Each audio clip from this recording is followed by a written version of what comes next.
Hi, welcome to my channel. Telangana రాష్ట్రంలో ration కార్డుదారులకు శుభవార్త. ఒకరొకరికి 18 కిలోల బియ్యము, 15 కేజీల గోధుమలు, 3 కేజీల చక్కెర పంపిణీ అయితే మొదలైంది. పూర్తి వివరాలు తెలుసుకుందాం. వీడియో చూసిన వాళ్ళు తప్పకుండా లైక్ చేసి ఛానల్ని సబ్స్క్రైబ్ చేసుకోండి.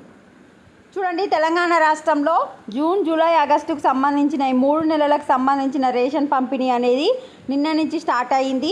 ఈ నెల 30 వరకు ఎప్పుడైనా తీసుకోవచ్చు. రేషన్ షాపులు వచ్చేసి మార్నింగ్ 8 నుంచి 12 వరకు, సాయంత్రం మళ్ళీ 4 నుంచి 8 వరకు తెరిచి ఉంటాయి. ఒక్కరోజు 3 నెలలకు 3 సార్లు వేలిముద్రలు వేయాలి, ఒక్కరోజు గ్యాప్ ఇవ్వాలి. 3 నెలల రేషన్ బియ్యంతో పాటు ఈసారి ప్రతి కార్డుదారుడికి 3 నెలలకు గాను గోధుమలు, చక్కెర కూడా ఇస్తారు.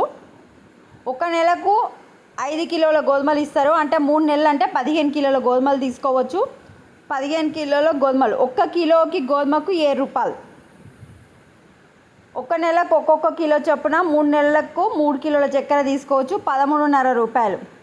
అయితే ఈ గోధుమలు, చక్కెర వచ్చేసి మనకు హైదరాబాద్లోనే పంపిణీ ఎక్కువగా ఉంటుంది. ఎందుకంటే విలేజ్లలో మ్యాక్సిమం బియ్యమే తెస్తారు. ఇవన్నీ తీసుకురావడం అనేది కొంచెం కష్టమే. తీసుకొస్తే మీరు తీసుకోండి. ఇది వచ్చిన న్యూస్ కూడా మనకు హైదరాబాద్దే. జంట నగరాల్లో 6,47,282 ఆహార భద్రత కార్డులు ఉండగా మనకి ఇంతమంది లబ్ధిదారులు ఉన్నారు. అయితే ఇక్కడ చూడండి, ఆహార భద్రత కార్డులు అయితే ఒక్కో వ్యక్తికి 6 కిలోలు అంటే 3 నెలలకు 18 కిలోల బియ్యం ఇస్తారు. అంత్యోదయ కార్డులకు 35 కిలోల అంటే 3 నెలలకు 105 కిలోల బియ్యం ఇస్తారు. అన్నపూర్ణ కార్డు వాళ్ళకు 10 కిలోలు ఇస్తారు, నెలకు 3 కిలోల కంటే 30 కిలోలు. సో గోధుమలు, చక్కెర మాత్రం సిటీలోనే అందుబాటులో ఉంటాయి నాకు తెలిసినంత వరకు.